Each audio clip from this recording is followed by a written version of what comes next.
Trey Songz, you know I got so.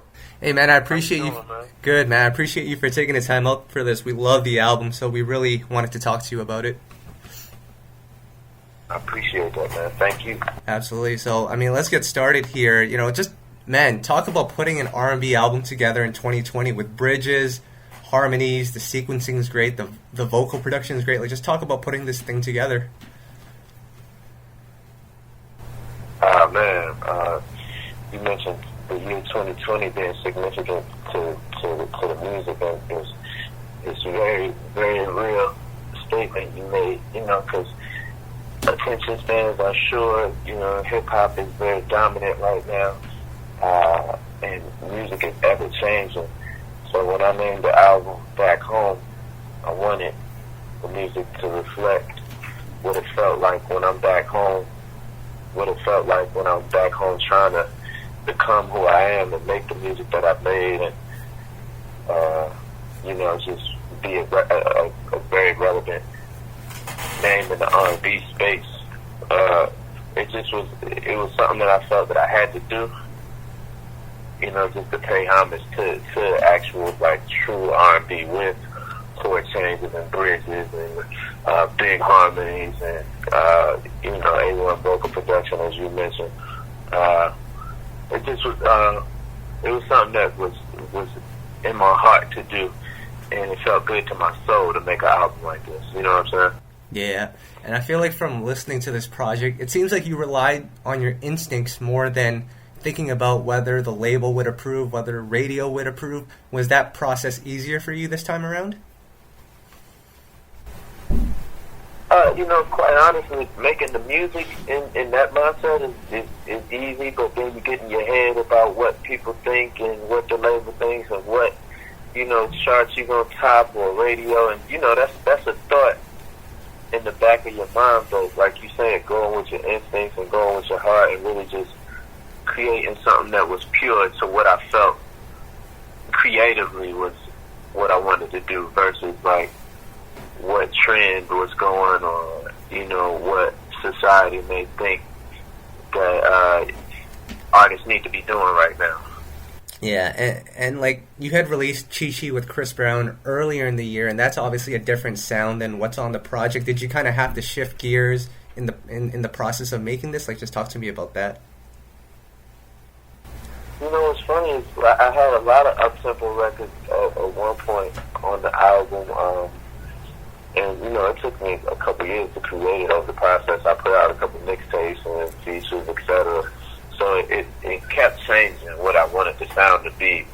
I didn't even have a title for it until, like, the beginning of this year. And then it even made more sense once the world shut down to a pandemic, and then I was back home for, actually, after I already had the record Back Home, and it was relationship-based, and then it took on more meaning when I was actually back home on quarantine with my family, being back home in Virginia for the longest period of time I had been there in a while, you know what I'm saying? Yeah. So, just the dynamic of everything changed at that moment, and after coming from Virginia back home to Los Angeles and recreating the album, it just took a turn for the better, and it took a turn just for into that R&B space very heavily. Yeah, amazing body of work, and it was funny because before the album came out, I was talking to Troy Taylor, you know, who works with you extensively, and he was telling me, pay attention to the sequencing on this project. So I remember the first time I hit play on this album, and, like, for the first, like, 8 songs, each song just transitioned into the next song perfectly, and it kind of reminded me of the albums that used to come out from, like, Boyz II Men or Jodeci, where, like, the first half would be the mids and the up-tempos, and then the latter half would be the ballads, which is sort of how this album was set up. Was that kind of the blueprint?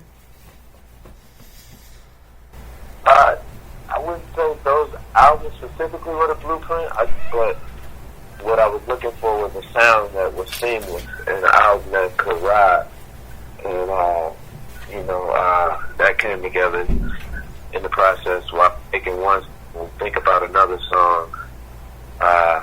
We could make something in this key to fit this song. You know, just finding ways for everything to transition and be seamless, and I think we accomplished that. Yeah, I think you guys did. And I think Be My Guest as the opening track, I think that was quite significant, at least for me. I thought it was actually quite genius because it brought back, the Readies and the PPPs where you would start off the album a cappella and then it just sort of like brought on the vibe of the record. Like, what was the importance of Be My Guest being the opening track to you? It's so funny because you ask questions and you already know the answer. Right. It's like, Be My Guest, it just, as you said, it was reminiscent of, this right here is a penny dropper, or, ooh, I'm about to. It just was, and with the album being entitled Back Home and me telling you to be my guest, it just was like a double entendre on words as well as, a play on nostalgia as far as the whole structure of that song. Yeah. And so many songs stand out on the album. I Know a Love, the one that you did for your son, that one definitely stands out, and it kind of reminds me of a record off your debut, Kinda Love, and it kind of gave me that feeling to it. I mean, just talk about putting that song together. Oh, man. I Know a Love, just the play, once again, another play on words. I wanted that song to be a song that people could sing for their children all around the world, and just people that they love, and the fact that his name is actually incorporated in it as well. It's like very special. And it's just a very heartfelt song. You know what I mean? The reference to Kinda Loving is amazing. I hadn't even thought of that. Yeah, and I mean, the other record that truly stood out to me, and Trey, like, you have so many different styles, but my favorite type of records from you have always been the ones where you kind of pay homage to those that have come before you, whether it's the God It Goes or the Your Side of the Beds or the Please Return My Calls, but All This Love, like, that sounds like some Luther Vandross type stuff. I mean, talk about that song. Yeah, man, All This Love, I just wanted to make a classic love song, and I feel like I've made a lot of love songs, but I wanted to make one about that pure love that Luther Vandross would sing about, you know what I mean? And the instrumentation also lends itself to, just beauty, bliss. I was actually inspired listening to Luther Vandross on Superstar, and I hit Troy up and we created something special. He hit me back and he said, "Man, you sure you want to do this?" I was like, "Yeah." He's like, "You don't want to make no record like that." I'm like, "Man, yes, I do." Because at the same time, it's not something that you hear often. You know what I mean? Those long, drawn out love songs that escalate in instrumentation and progression, and it came together so beautifully. Shout out to John T. Austin, who wrote it, and Hudson and Trey Songz putting that together. It's one of my favorite songs I've ever sang. Yeah, I agree. And I mean, Trey, like, it doesn't matter how well Troy and Eric produce it, it doesn't matter how well John T writes it, but you have to deliver vocally on this song. Like, that's just how it is. And you did on this record. Like, just talk about the vocal production that you did on that song and even the whole album, because you delivered on that aspect. Oh, man, just challenging myself and really staying focused. Wanting to deliver vocally like I've never done before, especially being away from the stage and not being able to perform. Just thinking about singing these songs live was a big part of a lot of this. And even in that factor, I still got to shout out Troy, because Troy taught me everything I know as far as vocal production. I went, when I was first working with Troy, I would be his vocal production assistant. So if he went and did a gig, I would sit there, and if he got tired or if he had to take a phone call, I would do the vocal production. So that's been instilled in me, and I love actually making this album with Troy and throughout the pandemic and quarantine, being alone for some parts of it, being with producers for some parts of it. It was like a very unique process for making this album. Right. And speaking of Troy, obviously he's played such a huge part in your career. Kind of take me through the early days of working with him, because Troy is obviously one of the best vocal producers in the game, and I also hear he's one of the harshest in the studio just to make sure that your vocals are perfect. Like, what were those early days like with him? Yeah, he really ain't play. His patience was short, and he expected you to give you all at all times. And you know, I ain't had no problem with that with Troy. Like, I just listened and for the most part followed the instructions and developed my own sound as things went along. I know he just wanted what's best for me, so he wanted the best song and the best possible vocal from me. So I ain't never have a problem with it. Right. And Trey, as we look back at your career, man, like, I don't know if you get the credit that you deserve for kind of setting some trends that had happened in the industry. Like, you were one of the first to really embrace Ustream, the Anticipation mixtape. That's one of the first R&B mixtapes that I can remember. Like, did you realize at the time that, like, how big of an impact those things would have on your career?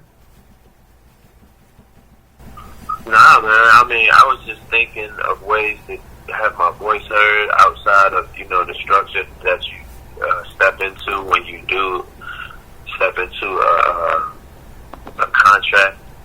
You feel me? Like, my thing was I used the music as a marketing tool, and like you said, you know, I got so many styles.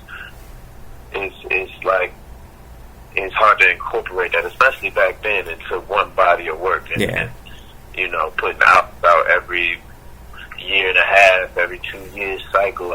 I made too much music to do that. So it was my love for the music, and I used it as a marketing tool.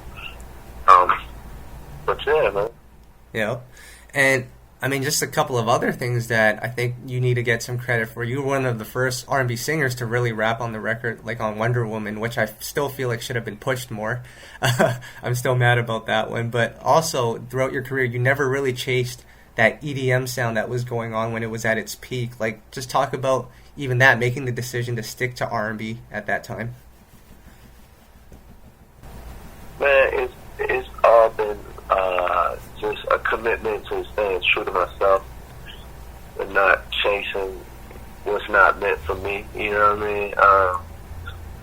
Certain things don't suit me well. Like, I'm uncomfortable doing it. You know what I mean? So if I'm gonna be uncomfortable doing it, why do it? Right.